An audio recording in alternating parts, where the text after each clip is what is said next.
E se eu te dissesse que a diferença entre você e as mentes que mudaram o mundo não é genética, não é sorte, não é o colégio que frequentaram ou a família em que nasceram, mas sim um conjunto de hábitos cognitivos que eles praticaram com obsessão e que você nunca ninguém te ensinou a praticar? Você foi ensinado a acreditar que inteligência é um dom, que algumas pessoas nascem com ela e outras não, que o gênio é uma exceção da natureza, raro, misterioso, inacessível. E essa crença, aparentemente humilde, é na verdade a mais devastadora que você poderia carregar, porque ela te dá permissão para não tentar. Ela transforma sua mediocridade em destino, quando na verdade ela é apenas uma escolha não examinada. A ciência derrubou esse mito há décadas, mas o mito ainda te controla. Existe um estudante chamado Rafael, 26 anos, curioso por natureza, lê bastante, acompanha notícias, assiste documentários. Rafael acredita que é inteligente, mas também acredita que existe um teto para a sua inteligência. Quando ele encontra algo difícil demais, algo que não entende de imediato, ele desiste com uma frase que parece modéstia, mas é rendição. Isso não é para mim. Ele consome informação como quem come fast food, rápido, em grande quantidade, sem mastigar, sem digerir. E depois de anos consumindo, Rafael descobre que sabe um pouco de tudo e nada profundamente, que pode citar dados, mas não pode criar ideias, que reconhece argumentos, mas não consegue construí-los do zero. Rafael não é menos inteligente do que poderia ser. Rafael nunca aprendeu a treinar. Aristóteles disse que somos o que repetidamente fazemos. A excelência, portanto, não é um ato, mas um hábito. Ele não estava falando de virtude moral apenas. Estava descrevendo a estrutura da cognição humana 2000 anos antes das neurociências confirmarem o que ele intuía. O cérebro não é um recipiente fixo. É um músculo vivo, plástico, que se reconfigura em resposta ao que você exige dele. Isso tem um nome: neuroplasticidade, e ela muda tudo. Charles Darwin, que muitos consideram um dos maiores pensadores da história humana, disse sobre si mesmo que não era mais inteligente do que a média, mas que se diferenciava pela capacidade de observar atentamente e de pensar com persistência sobre um problema. Darwin não era um gênio de QI elevado, era um praticante de hábitos cognitivos específicos, disciplinado o suficiente para repeti-los até que produzissem algo extraordinário.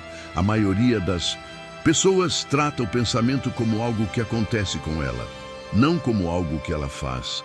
Você pensa da mesma forma que respira, automaticamente, sem intenção, sem técnica. E assim como um atleta que nunca treinou a respiração, perde desempenho em momentos críticos. Você perde capacidade cognitiva em exatamente os momentos em que mais precisa dela. Mas há algo que vai além disso. Algo que os gênios da história, de Leonardo da Vinci a Nikola Tesla, de Marie Curie a Richard Feynman, parecem ter compartilhado sem nunca terem se encontrado. Uma qualidade que não é inteligência no sentido convencional, mas algo mais profundo, mais treinável, mais transformador. Chame isso de arquitetura mental deliberada. Não é sobre ser mais rápido, não é sobre memorizar mais, é sobre construir conscientemente a estrutura interna com a qual você processa a realidade. É sobre desenvolver a capacidade de ver o que os outros não veem, conectar o que parece desconexo, questionar o que parece óbvio e sustentar uma ideia complexa na mente por tempo suficiente para que ela revele seus segredos. Isso se treina e começa com o primeiro princípio. O primeiro princípio da arquitetura mental deliberada é o pensamento de primeiros princípios. A mesma abordagem que Aristóteles formalizou e que Elon Musk, em entrevistas, atribui como o núcleo do seu processo criativo. Pensar por primeiros princípios significa desmontar qualquer crença, qualquer problema, qualquer situação, até chegar nos elementos fundamentais que não podem mais ser questionados. E então, reconstruir o entendimento a partir daí. A maioria das pessoas pensa por analogia. Isso funciona porque é parecido com aquilo que eu já vi. O gênio pensa por fundamentos. Por que isso funcionaria? Quais são as leis básicas que governam essa situação? Tente isso hoje. Pegue uma crença que você nunca questionou, sobre dinheiro, sobre relacionamentos, sobre sua própria capacidade, e pergunte: o que eu realmente sei sobre isso? Qual é a evidência? Quais são as suposições que estou fazendo? Você vai descobrir que a maioria das suas convicções mais firmes está construída sobre areia. O segundo princípio é o que separa quem aprende de quem consome. Aprendizado por geração, não por recepção. Quando você lê um parágrafo e passa para o próximo, seu cérebro registra uma sensação de familiaridade e interpreta isso como compreensão. Isso é uma armadilha cognitiva conhecida como ilusão de fluência. Você reconhece as palavras, mas não internalizou o conceito. A diferença entre consumir e aprender é esta. Depois de ler, feche o livro e tente explicar o conceito com suas próprias palavras, sem notas. Onde você trava, onde você hesita, onde as palavras param de vir, ali está exatamente o que você não entendeu de verdade. Isso não é falha, é um mapa para onde você precisa voltar. Richard Feynman, físico americano e ganhador do Nobel, desenvolveu uma técnica baseada exatamente nisso. Se você não consegue explicar algo de forma simples, você ainda não entende. E se você não entende de verdade, você não pode usar. Conhecimento que não pode ser usado é decoração. O terceiro princípio vai contra tudo que a cultura digital te ensinou: a potência do pensamento lento e ininterrupto. Vivemos em uma era que glorifica a velocidade cognitiva, a capacidade de processar muitas informações rapidamente, de multitarefa, de responder em segundos. Mas as maiores ideias da história não nasceram da velocidade. Nasceram do que o psicólogo Daniel Kahneman chama de Sistema 2. O pensamento lento, deliberado, analítico, que exige esforço e tempo para operar. Newton desenvolveu o cálculo durante um período de isolamento forçado pela praga. Darwin passou 20 anos desenvolvendo sua teoria antes de publicá-la. Einstein imaginava experimentos mentais durante horas de devaneio focado. A prática concreta é esta: reserve um bloco de tempo por dia. Pode começar com apenas 30 minutos, para pensar sem nenhum input externo. Sem música, sem podcast, sem telefone. Apenas você e um problema ou uma ideia. No começo, vai ser insuportável. Seu cérebro vai rogar por estímulo, mas é exatamente nesse desconforto que a capacidade de pensamento profundo começa a se desenvolver. O quarto princípio é o mais negligenciado: aprender de forma interdisciplinar e conectar domínios aparentemente não relacionados. Leonardo da Vinci não era um artista que também entendia de ciência. Ele era uma mente que recusava as fronteiras entre disciplinas. Ele via a espiral das ondas no rio e usava esse padrão para entender o fluxo sanguíneo no coração. Via a anatomia humana e a usava para tornar suas pinturas mais vivas. Os gênios não se especializam até a cegueira. Eles desenvolvem o que o poeta John Keats chamou de capacidade negativa, a habilidade de habitar o espaço entre disciplinas sem ansiedade, sem precisar de certeza imediata. Na prática, a cada mês, estude algo completamente fora da sua área de competência, não para se tornar expert, mas para expandir o vocabulário com que você pensa.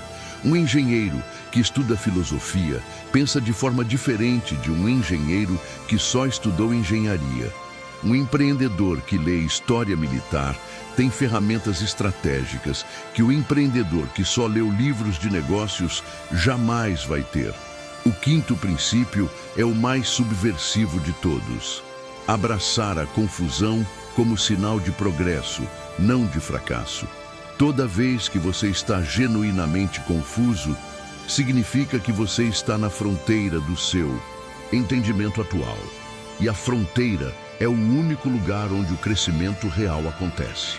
A confusão que a maioria das pessoas foge é exatamente onde os gênios insistem em permanecer. Eles ficam com o problema. Eles deixam a tensão durar. Eles resistem à tentação de resolver prematuramente com uma resposta fácil. Isso tem um nome na física quântica. O problema da observação muda o que é observado. Quando você se permite olhar para uma ideia sem tentar imediatamente resolvê-la, quando você a sustenta na mente sem concluir, algo extraordinário acontece. Conexões surgem de lugares inesperados. Soluções aparecem no banho, na caminhada, no meio da noite. Não por acidente, porque você deixou o problema ativo o tempo suficiente para que o processamento inconsciente fizesse seu trabalho. Agora deixa eu dizer algo que vai doer. Rafael continuou assistindo a conteúdos sobre inteligência e aprendizado. Desenvolveu um canal no YouTube de resenhas de livros. Tinha seguidores que o admiravam pela capacidade de síntese. Mas quando alguém perguntava a ele qual foi a última vez que você criou algo original, um argumento, uma solução, uma obra, Rafael ficava em silêncio. Porque a verdade é que ele havia construído uma identidade em torno de consumir conhecimento alheio como substituto para gerar conhecimento próprio. Existe uma diferença aterradora entre um arquivo e uma mente. Um arquivo guarda informações, uma mente as transforma. O que você tem construído? Um arquivo ou uma mente? A maioria das pessoas que se considera inteligente está, na verdade, ficando mais dependente de conteúdo externo para se sentir inteligente. Cada vídeo, cada livro, cada podcast é uma injeção de sensação de progresso sem o trabalho real de pensar. E o cérebro, altamente eficiente, aprende a preferir a sensação ao processo. Aprende a confundir consumo com crescimento. Isso é confortável e é catastrófico. Porque no dia em que você se deparar com um problema real, um que exige criatividade, genuína, raciocínio original, capacidade de sustentar incerteza, você vai descobrir que todo aquele conteúdo consumido não te deu as ferramentas. Só te deu a ilusão de que você as tinha. E aqui chegamos ao clímax desta conversa. O momento em que tudo se conecta. Treinar seu cérebro como um gênio não é sobre adicionar mais informação à sua vida. É sobre mudar a sua relação com o pensamento. É sobre passar de espectador passivo do pensamento alheio para arquiteto ativo do seu próprio. É sobre construir, dia após dia, a musculatura cognitiva que transforma quem você é. Não apenas o que você sabe. Darwin não nasceu Darwin. Newton não nasceu Newton. Eles se tornaram quem foram porque recusaram a mediocridade cognitiva do seu tempo. Porque fizeram do pensamento profundo uma prática diária, quase monástica. Porque trataram suas mentes como o instrumento mais importante que possuíam e investiram nele com a seriedade com que um músico trata o seu instrumento. Rafael, no fim, teve uma escolha. Todo mundo tem. Continuar a identidade de quem consome ou construir a identidade de quem cria, quem pensa, quem gera.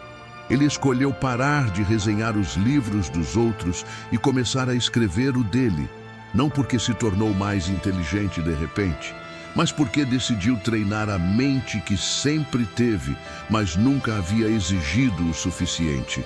A pergunta que fica para você não é: sou inteligente o suficiente?